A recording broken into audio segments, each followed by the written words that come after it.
Hey guys, this was a great win for CSK, but we nearly threw it away. And nobody's talking about why. And I'm telling you right now, if we don't fix these small issues, Sunrisers, come this Saturday, will punish us. Before we start, please forgive me for the red I'm wearing. I'm still a CSK fan, nothing to do with RCB. Now, regarding the win, I will take it, especially 2 wins in a row after that horrible start. We need this badly. But this wasn't a comfortable win. This was a little more messy. And some of the same problems are still there. Let's start with the obvious. 3 dropped catches. One tough chance, fine, I get it. Sarfaraz Khan tried a beauty of a catch, but it didn't work. The other 2, those should have been taken, especially the one Ruturaj got. Grevitz was a little tougher. I mean, let's not go too hard on him. He just rejoined. And listen, I don't care of the excuse Ruturaj gave that it's humid in Chennai. These are professional cricketers. What is James Foster, CSK's fielding coach, doing, especially in the training? You have to hold on to these. I feel like CSK is pretty relaxed in the training, at least from the videos. Because against better teams, this game could have been gone. Think about, RCB again, if we ever get lucky to meet them in the quarterfinals or whatever you want to call it. This is exactly how we can nearly throw matches away. Now let's talk about the big one, Ruturaj Gaikwad. I know I've criticized him before, and I'll be honest, I still think he's a problem batting as an opener. He should be batting at number 3. And if you ask me, he can take some notes straight out of Shreyas Iyer's playbook of, being a floater and batting lower down unselfishly, giving others a chance for the team. No wonder all the young people, the youngsters, like people like Shreyas Iyer and Rohit Sharma.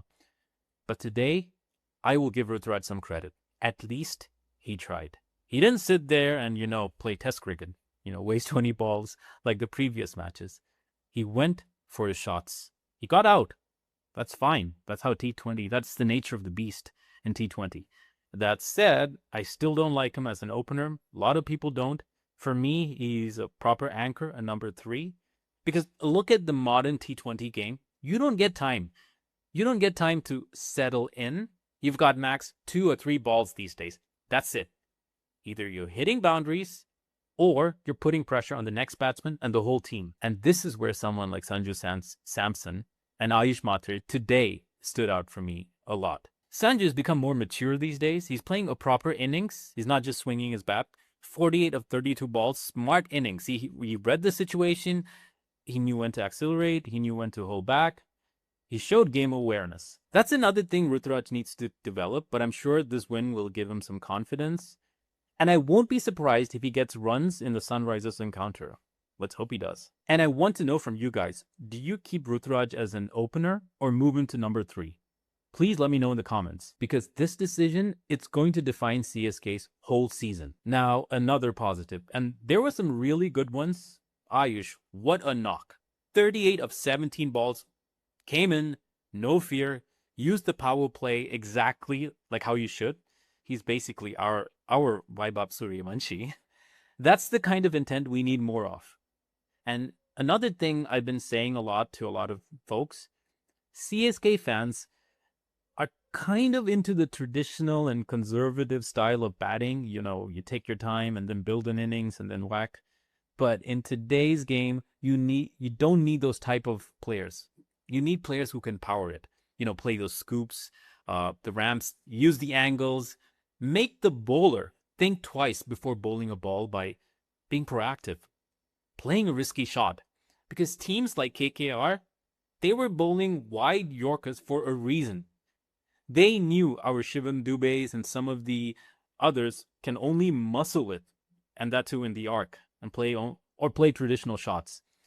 If you don't adapt, you're making it so much easier for the opponent bowlers to read your batting style. But the real difference maker today was no doubt Akeal Hosein. He truly went under the radar, and it was because of him Noor Ahmed got wickets. We'll get to him next. But the way Akeal controls the pace, slides the ball in, cramps them up, and then suddenly turns it away with a little bit of a slower ball, it's really mature quality spin bowling. And here's the key thing most people miss. Because he was so tight at one end, Noor Ahmed looked more dangerous at the other.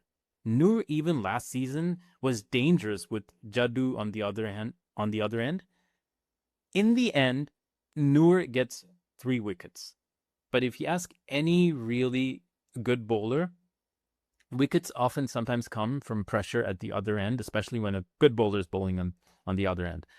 That partnership between Akeal and Noor, that won us the game. And another concern for me was Jamie Overton. Today wasn't great. Too short.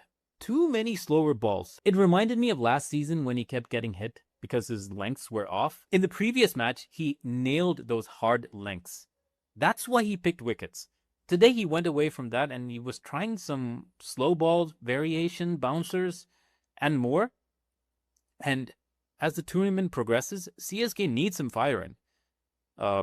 Especially the way the tournament is set up. Later on, it's going to be tough. And he's going to be a key player. I hope he gets back to his, traditional lengths. And a quick word on KKR. I honestly think their problem is their batting order. Too many top order players vying for this same spot. Problem of the auctions, of buying the batting, but at least they tried buying some bowlers. Unfortunately, they got unlucky with some injuries and more. Rahane, I don't see where he fits anymore in the scheme of things. They need to rethink things. Maybe push Narayan and someone like Cameron Green up on top by getting Patirana in, because right now they just look stuck. And Rahane can probably be a floater like what I suggested with Shreyas Iyer and move around the batting order. That could probably change their fortunes. And when I said get Patirana in, I meant like remove a Kiwi opener. The Kiwi guy at the moment, Finn, he's not doing a good job. So overall, good win, great win, but not a perfect win. Still a lot of things to work on. That's fine, because these are the kind of matches that slowly start to build the confidence of our boys. But now comes another test on Saturday against Sunrisers Hyderabad. If we fix the fielding, and I hope Ruturaj finds consistency and scores a big one, I was honestly impressed, to be honest, in the end. When he admitted his faults at the match presentation, he said something about him trying to... the others were trying to help him out. That's good. Personally, I think the next match decides our direction this season. These first 2 wins gave the boys much needed confidence that we have a team. That is from all the dejection that they've had. Win that, and we're back in the race. So if you enjoy honest CSK analysis like this, please hit subscribe. I'm not going to sugarcoat anything.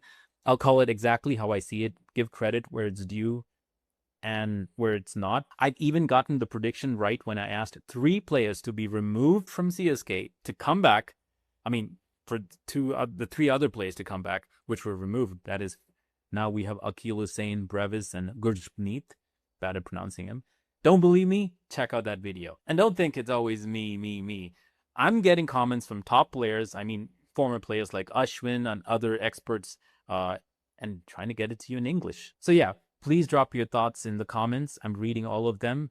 I'm even looking more at the camera as per the last comment from my last video. And of course, please like, subscribe, and if you can comment on the video too, that would make my day. Take care.